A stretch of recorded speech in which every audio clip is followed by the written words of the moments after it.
Ողջույն սիրելի հայրենակիցներ, եթերում Նրան Տապանն է։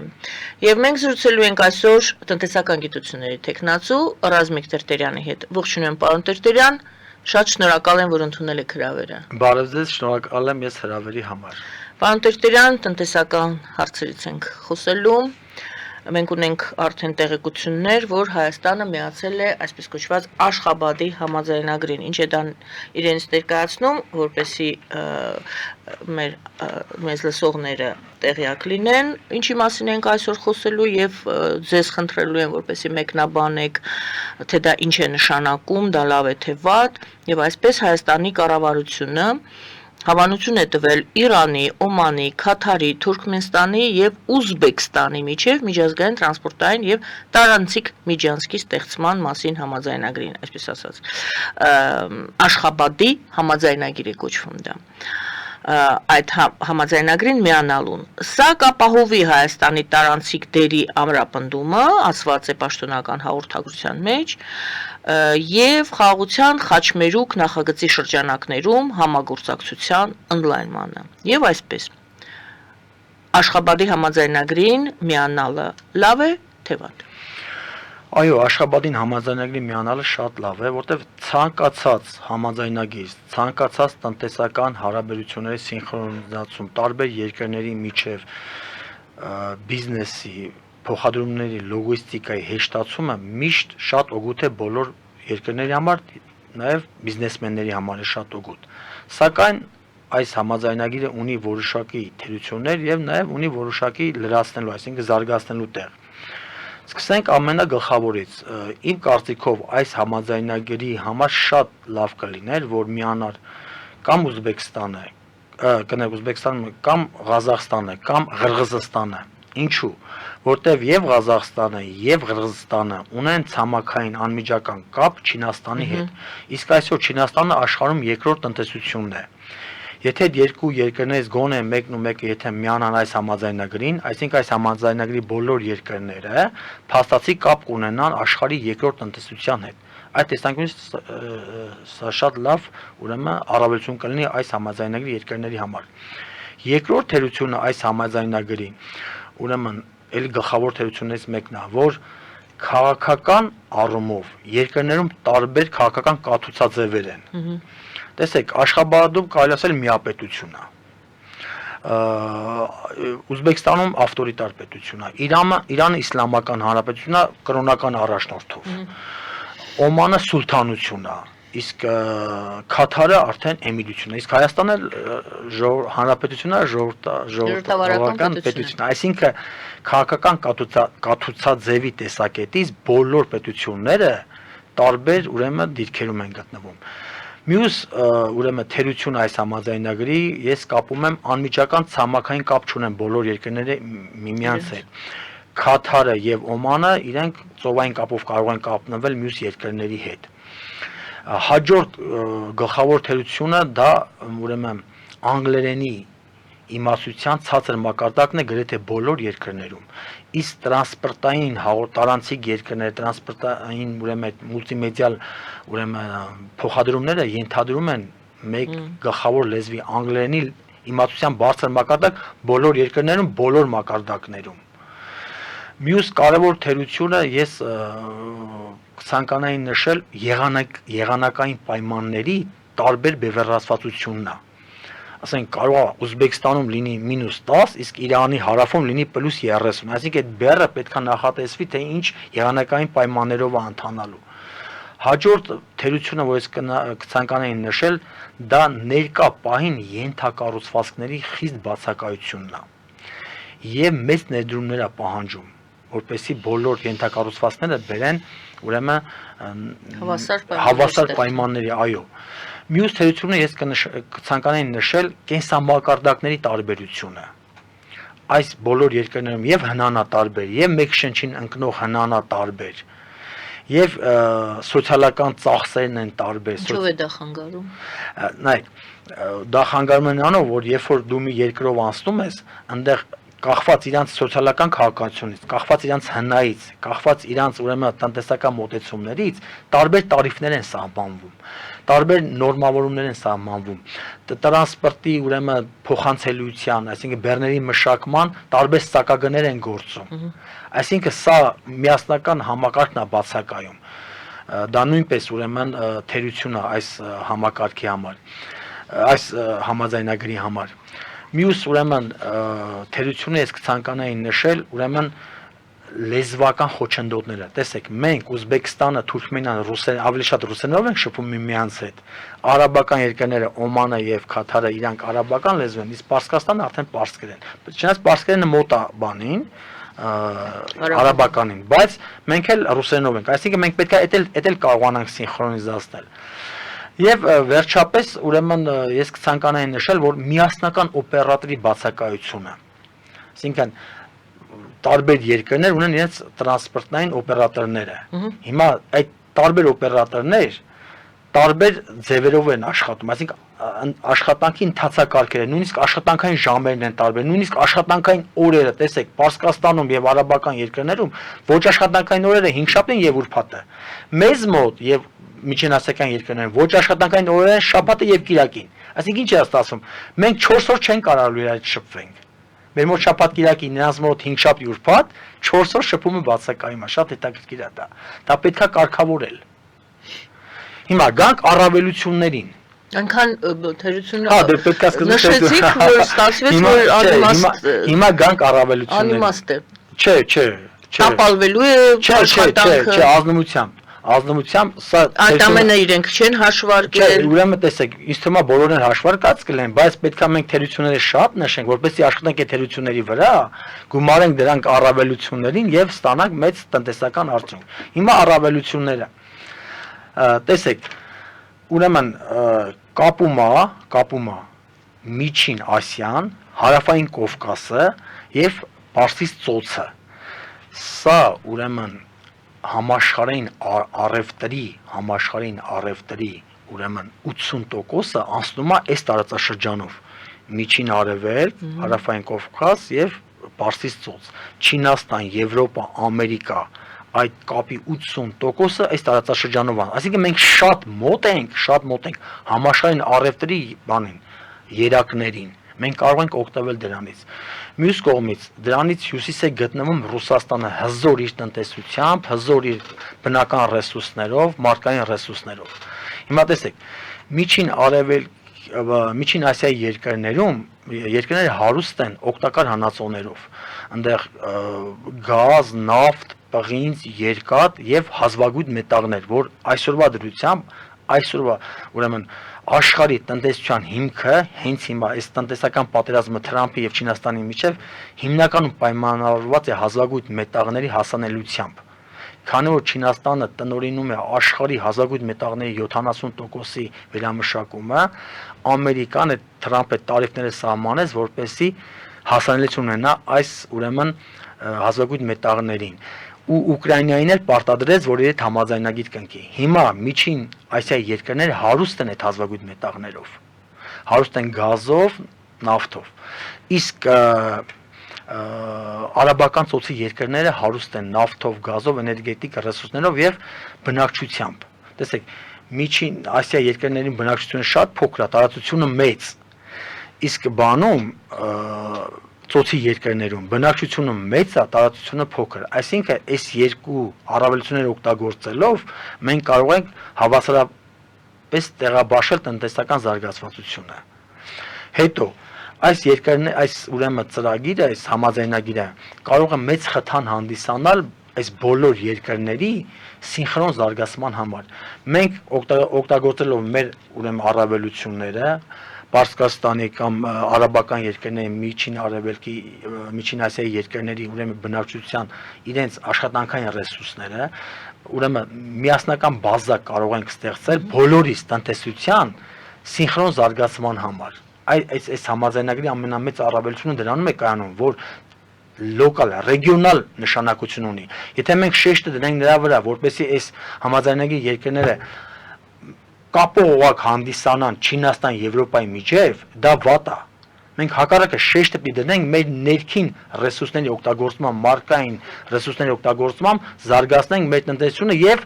կապվենք նրանց հետ արդեն։ Մյուս տեսակետից այս համաձայնագիրը շատ ուրեմն լավ դիրք ունի կապված միջին միջանցքի հետ։ Դուք գիտեք, որ միջին միջանցքը դա կապում է Չինաստանը, Ղազախստանը, Կասպից ծովը, Ադրբեջանը, Վրաստանը, Թուրքիան միմյանց հետ։ Մենք անմիջապես դրա հարևանն ենք։ Իսկ այնտեղ տարեկան ապրանքաշրջանառությունը 1.3 միլիոն տոննայի հասնում։ Բացի դրանից, այս Աշխաբադի համաձայնագրի եւ միջին միջանցքի համաձայնագրի ուրեմն կենտրոնում հայտնվել ենք մենք մեր խաղաղության խաչմերուկ ծրագրով։ Մենք կարող ենք օգտագործել մեր այս ծրագիրը, որպեսզի դառնանք hub այս երկու ծրագրերի մեջտեղում։ Բայց մյուս ցավալի բանն է, որ շատ քաղաքական խնդիրներ կան չլուծված այս բոլոր պետությունների միջև։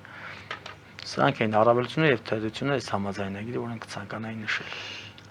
Եկեք դիտարկենք այս համաձայնագիրը Չինաստանի տեսանկյունից, Ռուսաստանի տեսանկյունից, Թուրքիայի անունը չկար Թուրքիայի տեսանկյունից, եւ Ադրբեջանը եւս խանդոտ կարող է վերաբերել այս ամենին։ Այո, հիմա տեսեք, Չինաստանի տեսանկյունից այս համաձայնագիրը շատ ուրեմն իրանց համար օգուտ կբերի, ինչու, որտեղ իրանք ընդհանրեն այնտեղ, ասացի, Ղազախստան եւ Ղրղզստանն են խանգարում, որպեսզի Չինաստանը միանա այս երկրներին, արդեն ուղղակի ցամաքային կապով։ Բացի այդ, այստեղ կա միայն Թուրքմենստան եւ Ուզբեկստան այդ հատվածում։ Այո, հիմա Ղազախստանը եթե կամ Ղրղզստանը միանա այս համաձայնագրին, արդեն Չինաստանը անմիջական ցամաքային կապ կունենա այս մնացած բոլոր երկրների հետ։ Ուրեմն ներկապային, Չինաստանից արդեն ներկապային այդ գնացքի ճանապարհը կա Չինաստանից մինչև Ջուլֆա։ Եվ կարող է ուրեմն գնացքը 25 օրում Չինաստանից հասնել Ջուլֆա, անցնելով այդ ամբողջ երկրների տարածքով միայն ցամաքային ճանապարհով։ Ուրեմն Չինաստանը կարող է շահագրգռված լինել այստեղ կատարել ենթակառուցվածքներում կապիտալ խոշոր ներդրումներ, ես ասացի չէ որ կապիտալ մեծ ներդրումներ է պահանջվում։ Ուրեմն Չինաստանը կարող է միանալ այս համաձայնագրին, կապիտալ խոշոր ներդրումներ կատարել։ Եթե Ղազախստանը միանա։ Դե ինքը ոնց է լինի Ղազախստանում մեծ ներդրումներ ունի կամ Ղրղզստանում կարող է իրանց համոզի շատ Չինաստանի համար շատ հեշտ է, որտեղ ինքը արդեն ձևավորված է եւ Ղազախստանում եւ Ղրղզստանում։ Ղազախական նավթի գազը արդեն մեծ ահռելի քանակներով ներկրվում է Չինաստան։ Ուրեմն Չինաստանի համար սա շատ լավ ուրեմն միջոցա իր առևտուրը ընդլայնելու դեպի Մինչ Ռուսաստան եւ մնացածին անցնելը ոնց որ նշեցինք Ռուսաստան Թուրքիա Չինաստանի հետ կապված մենք հիշում ենք այդ նոր դեսպանը որ նշանակվեց եւ մինչ այդ չինական կողմը հայտարարություն էր արել որ ինչ որ ծրագրերի մեջ ուզում է Հայաստանին ներգրավի տրանսպորտային տեղյակ եք այդ մասին։ Այո, ուրեմն տեսեք Չինաստանը ցանկանում է մեզ ներառել միջին միջանցքի ծրագրում, եւ նաեւ բայց դա Չինաստան չէ, մենք ենք ուզում ներգրավել Հնդկաստան, Պարսկաստան, Հայաստան, այդ ծրագիրը, որը Չինաստանը չի ուզում այդտեղ, մենք այդտեղ իրան խանգարում ենք։ Որտեւ Չինաստանը չի ուզում որ Հնդկաստանը զարգանա, առաջին եթե Հնդկաստանը զարգանում է ի հաշիվ Չինաստանի։ Դե համար Չինաստանը մեզ ուզում է կդրի այդ հարավային ծրագրից Հնդկաստան, Պարսկաստան, Հայաստան եւ մեզ միացնի միջին միջանցքի ծրագրին։ Շատ հետաքրքիր է դա, եթե մենք միանում ենք Հնդկաստանին, արդեն Հնդկաստանը կարողանում է Պարսկաստանով, Հայաստանով դուրս գալ վրացական շուկա, վրացական շուկայից անմիջական ռուսական շուկա եւ Եվրոպա։ Դա համար Չինաստանը ցանկանում է մեզ այդ ծրագրից դուրս անի եւ միացնի միջին միջանցքի ծրագրին։ Դա համար հիմա այսօր շատ է քննարկվում Հայաստանի ուրեմն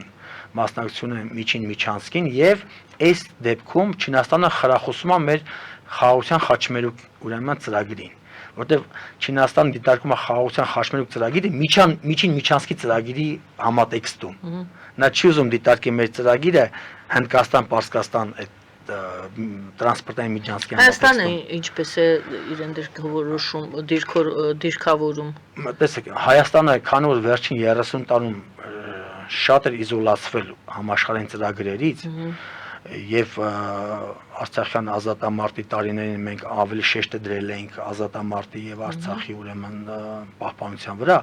մենք կդրվել ենք միջազգային ծրագրերի մասնակցությունից։ Հիմա մենք պարտավոր ենք ցանկացած ծրագրի միանալ։ Եթե այնտեղ ունենք շատ չնչին օգուտներ, դա կբարձրացնի մեր ուրեմն միջազգային հեղինակությունը, մեր դիրքը շատ լավն է։ Մենք գտնվում ենք ուրեմն հյուսիսի հարավի, արևելք արևմուտքի մուսուլմանական եւ քրիստոնյա աշխարհի հենց խաչմերուկում։ Մեր դիրքը շատ լավն է։ Մենք պարզապես պետք է այսօրվանից սկսենք աշխատել մեր դիրքի ռոպագանդայի վրա եւ փառք Աստծո մեր կառավարությունը խաղաղության խաչմերուկ ծրագիրը ներկայացնում է գրեթե բոլոր հարթակներում ներկայացվում է, բոլոր հանդիպումներ միջազգային եւ լավ ընդունելություն է ստանում ուրեմն միջազգային մեր գործընկերների կողմից, բայց մենք պետք է արդեն գործնական բացի այս փաստաթղթային ուրեմն համաձայնագրից մենք պետք է հասնենք գործնական քայլերի։ Ուրեմն տեսեք, համաձայնագիրը շատ լավն է, թե Միջինսկի, թե ասենք այս Աշխաբադի համաձայնագրի, բայց թղթի վրա համաձայնագիրը ինքը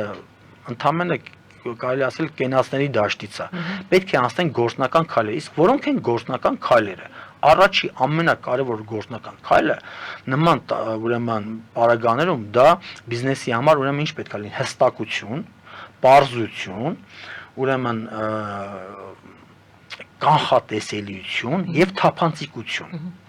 Այսինքն բիզնեսը պետք է նախորդ իմանա իրան ինչ է սպասվում այդ դաշտում։ 5-6 պետություն են միավորվում են տրանսպորտային համաձայնագրի մեջ։ Ուրեմն պետք է նախ լուծվի միասնական օպերատորի խնդիրը։ Եթե միասնական օպերատորի խնդիրը չլուծվի, բացառում է որ բեռը 25 օրում Չինաստանից հասնի, ասենք, Ջուլֆա։ Որտեվ այնտեղ 4-5 պետություն են, չէ՞, ամեն մեկ իր ներքին օրենսդրությունն ունի, իր տարիֆային համակարգն ունի, իր վճարային համակարգն ունի, բանկային համակարգն ունի, մեկը SWIFT-ով է աշխատում, մեկը BRICS-ի, ասենք, BRICS-ով աշխատում, մեկը թվային յուանով աշխատում, դրանք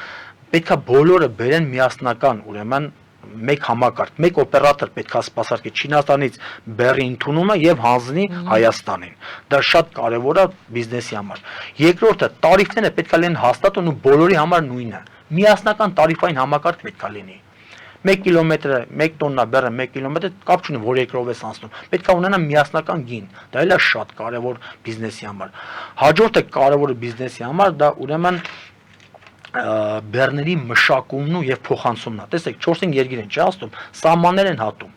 Այսինքն դեռ կա մաքսային ծառայություններ, կա սահմանային ծառայություններ։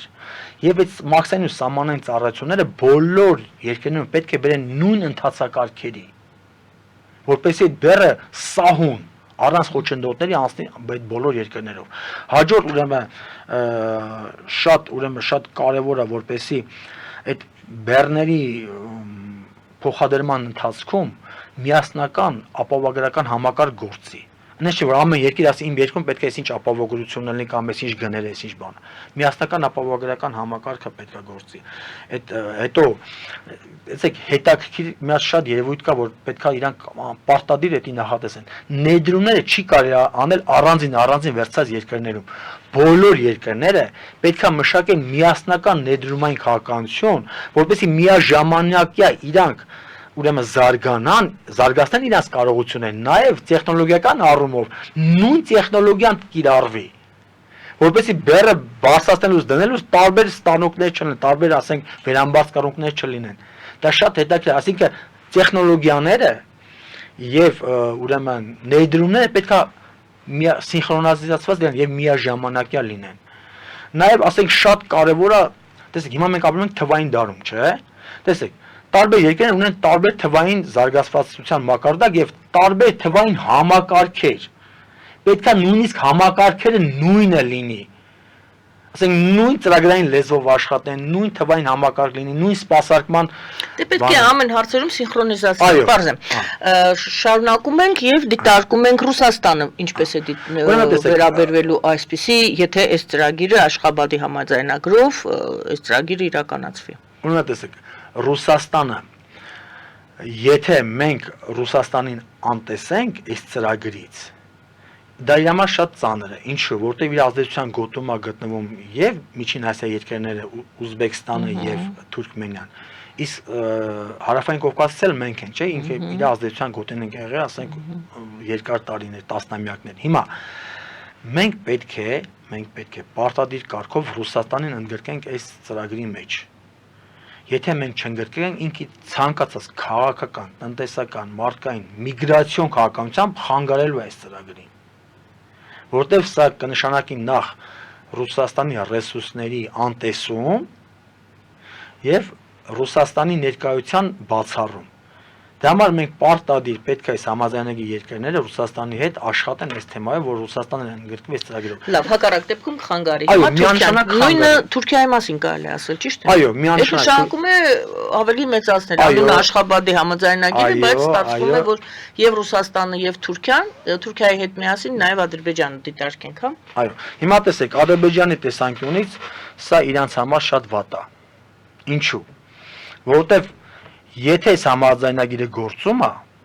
Չինաստանից բեռները կարող են շատ հանգիստ այս համաձայնագրով գան հասնեն Թուրքիա։ Բայց այսօր Ադրբեջանը միլիարդավոր դոլարներ է ծախսել։ Բաքու Ջեյան երկաթգիծն է կառուցել, նավթամուղ գազամուղն է կառուցել, Վրաստանի ենթակառուցվածքում միլիարդավոր դոլարներ է ներդրել, որպեսզի Չինաստանից բեռները գան Կասպից ծովով, Բաքվով, Ադրբեջանով, գնան Թուրքիայով Եվրոպա կամ Վրաստանով Եվրոպա։ Այս ծրագրի դեպքում իրանց դիրքը թուլանում է։ Հետո իրանց մոտ շատ ծախսատար է, միջին միջանցքը շատ ծախսատար է։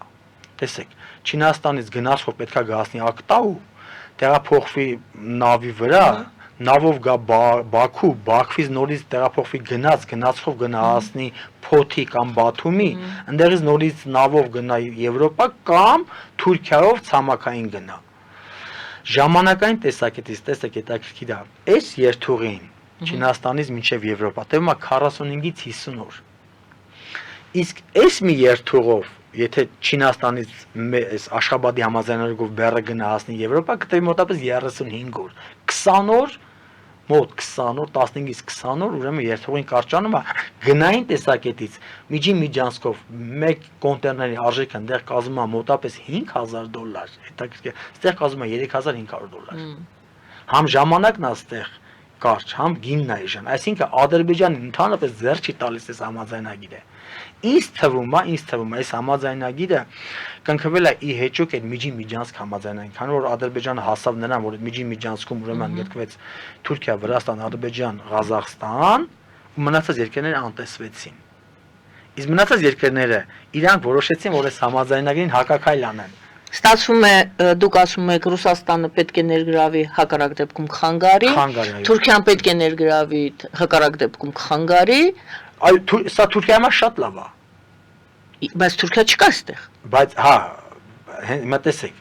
չկա, բայց եթե այս ճյուղը զարգանա, ինքը շատ հանգիստ կմիանա, որտեղ Պարսկաստանի սահմանակից է Եվրոպայի սահմանակից։ Ադրբեջանը կտրականապես ոչ կարող է միանալ, իրան ինքը տուպիկ է, վերջն է։ Այո, ինքը չի միանա, որովհետև ինքը ալտերնատիվ ճանապարհներ ունի։ Այո, ալտերնատիվ ճանապարհներ ունի, նրան անգամ եթե Ռուսաստանին ասում եք կմիանա, Ադրբեջանը ցանկության դեպքում էլ չի միանա, նշանակում է Ադրբեջանը շարունակելու է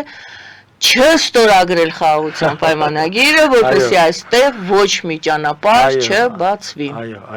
Այո,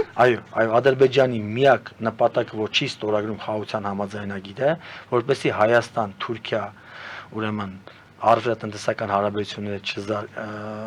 չզարգանան, չգործարկվեն, չի ստորագրում այդ համաձայնագիրը, որպեսզի խաղաղության խաչմերուկը կյանքի չկոչվի, չի ստորագրում այդ համաձայնագիրը, որպեսզի ինքը դառնա այս տարածաշրջանի հեգեմոնը։ Այն հեքիաթների մեջ, որ աղբյուրի վրա դև է նստում,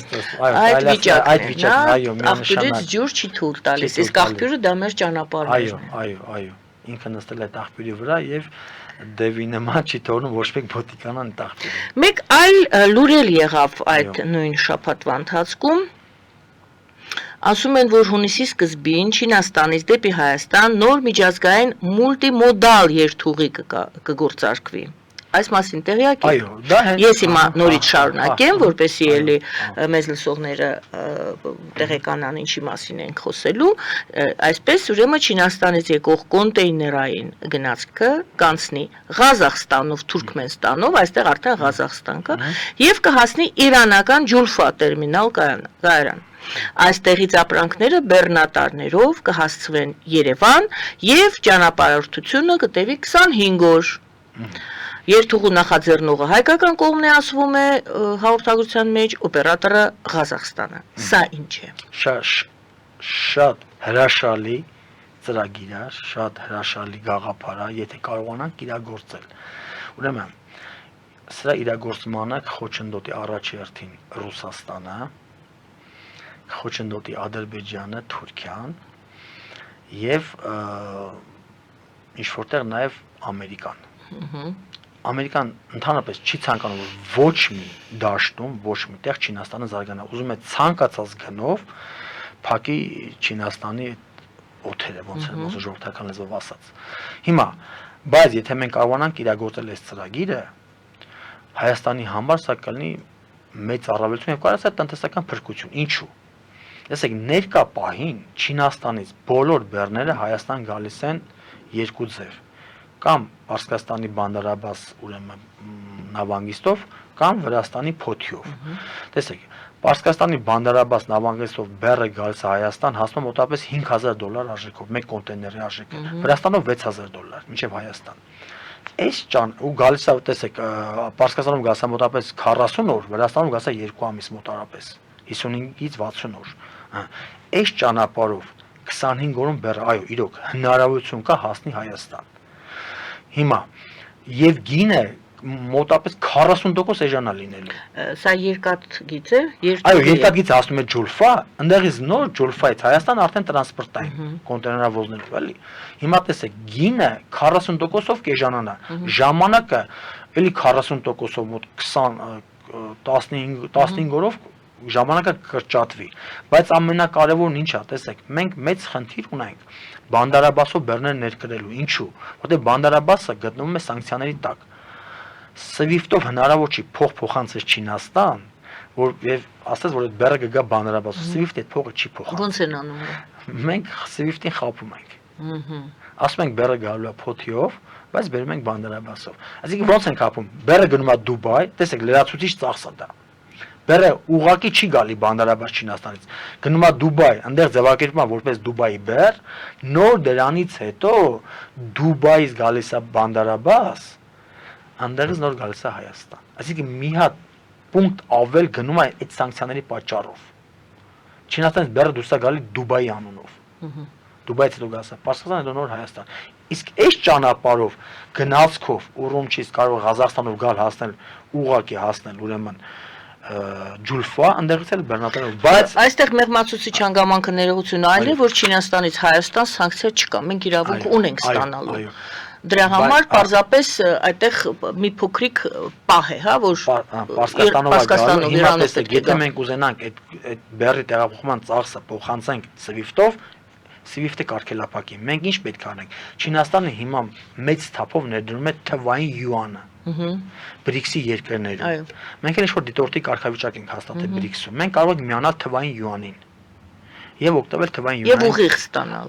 Ուղիղ վճարել, վճարել ստանալ, ուղիղ ստանալ, այո։ Ստանալ, արդեն մենք չենք շրջանցի ոչ մի սանկցիա չենք, այո, չենք շրջանցի, ոչ մի սանկցիա, խնդիր չենք ունենա, եթե մենք օգտվենք թվային յուանից։ Այո, քանի որ Իրանն էլ փաստորեն տարանցիկ որպես երկիր է այստեղ լինում, ինքը վերջնակետ չի, շահառու չի, ոչ մի շահառու չի, նա պարզապես տարանցիկ է։ Հիմա պարզապես SWIFT-ը ցանկացած փոխանցում, որը կապնվում է Իրանի հետ,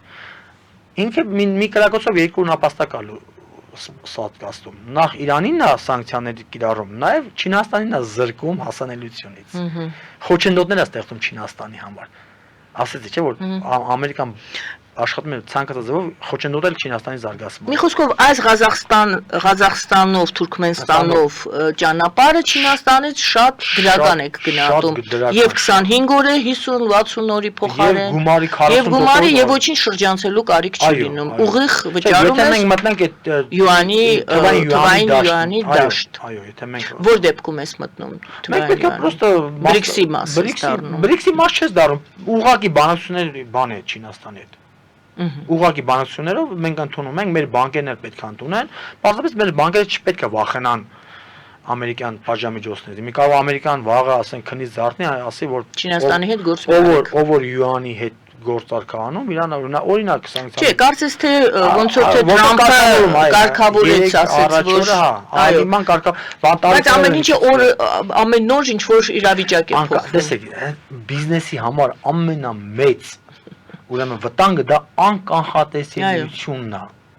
տատանողականությունը Թրամփը շաբաթը 1-3 հատ որոշում է փոխում։ Դե համենայն դեպս վերջին այսօրվա լուրը այն էր, որ ոնց որ թե Չինաստանի հետ եկան ընդհանուր հայտարարի։ Հետաձգեցին 10% մնաց Չինաստանի տարիֆների իջեցրեցին 10%, բայց ԱՄՆ-ին մնաց 30%։ Այո 145 իջեցրեցին 30%։ Եվ հետո ինչ որ հարցով էլ եկան ընդհանուր հայտարարի։ Եվ այսպես։ Եվ մի հարց ասեմ որ հարցով հազվագյուտ մետաղների հարցով։ Ահա։ Հա Չինաստանը արգելափակել էր հազվագյուտ մետաղների արտահանումը։ Ոչ միայն ԱՄՆ, համարյա գրեթե բոլոր երկրները արգելափակել, որպեսզի տարանցիկ երկրներով չտանեն։ Դրա հարցով եկան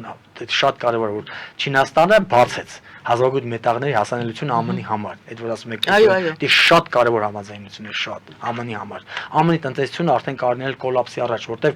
հազվագյուտ մետաղները կիրառվում է միկրոչիպերի արտադրության մեջ, ուրեմն ռազմական տեխնոլոգիաներում, ուրեմն արևային էներգիայում, էլեկտրական մեքենաների ակումուլյատորների մեջ օգտագործվում, ուրեմն օպտիկական ուրեմն արդյունաբերությունում է օգտագործվում, ինքնաթիռաշինության մեջ, հրթիռաշինության մեջ է օգտագործվում, ուրեմն օգտագործվում է հազվագյուտ մետաղների մեծ քանակություն քամու գեներատորների մեջ օգտագործվում։ Հիմա ներկա պահին չկա մի ոլորտ, որտեղ հազվագյուտ մետաղները չօգտագործվում։ Դրանով էր պայմանավորված Ուկրաինայի հետ այդ երկարատև եւ այո, այդ որ առաջի հարցը որ Թրամփ ասեց Ուկրաինային, պետքա դու քո բոլոր հազվագյուտ մետաղները տասին։ Եվ նշանակում է, քանի որ համաձայնագիրը կնքվել է, նշանակում է բավարար քանակություն չեն ապահովելու Ուկրաինայի ուղղությամբ Ուկրաինայից դրա համար Չինաստանի հետ փաստորեն այդքան շարունակեցին այդ թեմայով բանակցությունները։ Հիմա ձեր թույլտվությամբ բացատրեմ ինչ է հազվագյուտ մետաղները։ Բացատրեք։ Ուրեմն տեսեք, հազվագյուտ մետաղները համարյա գրեթե բոլոր տեղերում կան, միտեղ մի քիչ շատ, միտեղ մի քիչ քիչ։ Չինաստանում մի քիչ շատ կա, բայց խնդիրն ինչու՞մ է։ Նախ մեծ կապիտալ ներդրումներ է պահանջում։ Շատ մեծ կապիտալ ներդրումներ է պահանջում, որտեղ շատ քիչ է քանակությունը, պետք է հզոր տեխնոլոգիաներ ունենաս, որպեսզի դու կորզես էդի։ Երկրորդը պահանջում է բնապահպանական մեծ զոհաբերություններ։ Միլիոնավոր հեկտարներով պետք է այո, դու քանի որ շատ քիչ հետևանքներով է, շատ բնապահպանական աղետալի հետևանքներ է ունենում։ Դրա համար Ամերիկան, Եվրոպան ձգտում են իրանց երկրներից դուրս արդյունահանեն, նոր արդյունահանվածը բերեն իրենց երկիր։ Իսկ Չինաստանը սանից 15-20 տարի առաջ գնաց այդ ճանապարհով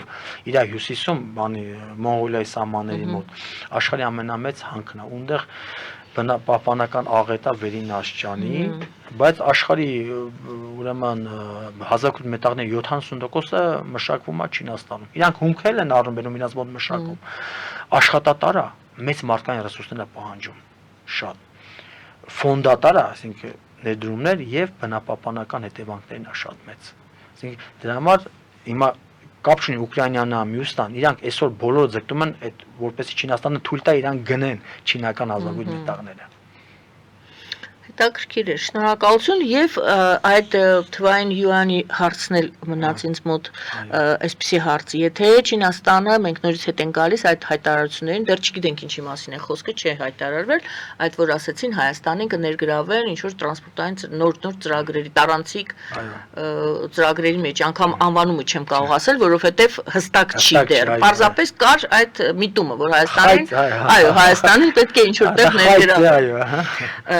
Նշանակում է արդյոք եթե Հայաստանը Չինաստանի հետ մի ծրագրում ներգրաված լինի, դա ավտոմատ է լուծում այդ թվային յուանին միանալու հարցը, թե ոչ։ Ոչ, դա ավտոմատ չի լուծում, բայց դա արդեն դրանք համաժամանակա կարող են ընթանալ։ Կամ առանց այդ ծրագրի այսօրվա դրությամբ մենք հենց այսօր մենք կարիք ունենք թվային յուանի։ Մեր բիզնեսի 80% ովքեր աշխատում են Չինաստանի հետ, խնդիր ունեն գումարների փոխանցման։ Ինչպես են անում այսօր, եթե միացած չեն։ Ազնվորեն ասեմ, ոնց են անում։ Մենք բանկերին խափում ենք, ասում ենք, որ այդ գռուզը գալու է Պարսկաստանով։ Կամ իրականում պետք է գա փոթիով, որ խնդիր չունենանք։ Իսկ բանկը այդտեղ էլ հակառակն եք անում։ Փաստորեն այնտեղ ասում եք փոթիում պետք է գա, այստեղ էլ ասում եք Իրան պետք է գա։ Բան, այս յուանի դեպքով այո, յուանի դեպքով պետք է այլ խափելու այլ պետք չի խափել։ Հիմա ներկա պահին մենք SWIFT-ին խափում ենք։ Եվ դա երկար պետք է տևի, մինչև թվային յուանի հարցը լուծվի, էլի։ Հա, Թվային յուանը լուծում է բոլոր այդ Այո, հարցերը։ բոլոր հարցերը լուծում է։ Կապ չունի, մենք կմիանանք այն ձեր ասած այդ ծրագրին, այդ տարանցիկ թե չէ, բայց թվային յուանը այսօր գլուծի, այսօր մեր խնդիրները գլուծի։ Պարոն Տերտերյան, իսկ դուք հետևել եք իշխանությունները այդ ուղղությամբ մտածում են, տեղյակ են, գիտեն, պատրաստվում են թվային յուանը եւ Հայաստանի իշխանությունների տրամադրվածությունները։ Ինձ թվում է պատրաստվում են, բայց չեն բարձրաձայնում, որտեղ բարձրաձայնելը խնդիրներ կարող է առաջացնի։ Ինձ թվում է պատրաստվում են։ Գնում են այդ ուղղությամբ։ Լավ, կապրենք, կտեսնենք։ Այո։ Ես շնորհակալ եմ այսօրվա զրույցի համար։ Շատ հարցեր այսօր պարզաբանեցիք դուք, որի համար իսկապես շնորհակալություն։ Փորձենք էլի ձեզ հրավիրել, խնդրելով, որպեսզի նորանոր հարցեր, որ մեզ մոտ, քանի որ ոչ մի հստակություն չկա, տեսեք, դուք ասում եք այդ Աշխաբադի համաձայնագիրը այսքան խնդիրներ ունի մինչև իրականացումը։ Առայժմ թղթի վրա է։ Առայժմ թղթի վրա է եւ մի շարք խնդիրներ ներկայացրեցիք, որոնք կարող են խաթարել այդ process-ը։ Այ որ իմ ներկայացած խնդիրների գոնե 30%-ը լուծվեն, դա հզոր ծրագիր կլինի։ Գոնե 30%-ը։ Դե զուգահեռաբար էլ դիվանագետները փորձում են Ադրբեջանի հետ հասնել ստորագրմանը։ Շնորհակալ եմ, պարոն Տերտերյան։ Ես էլ եմ շնորհակալ հրավերի համար։ Շնորհակալություն սիրելի հայրենակիցներ, տնտեսագետ, տնտեսական գիտությունների թեկնածու Ռազմիկ Տերտերյանի հետ էինք զրուցում, զրուցվար մեր Գայանե Առաքելյանը, բարին ձեզ։ Շնորհակալություն, ստեսություն ձեզ։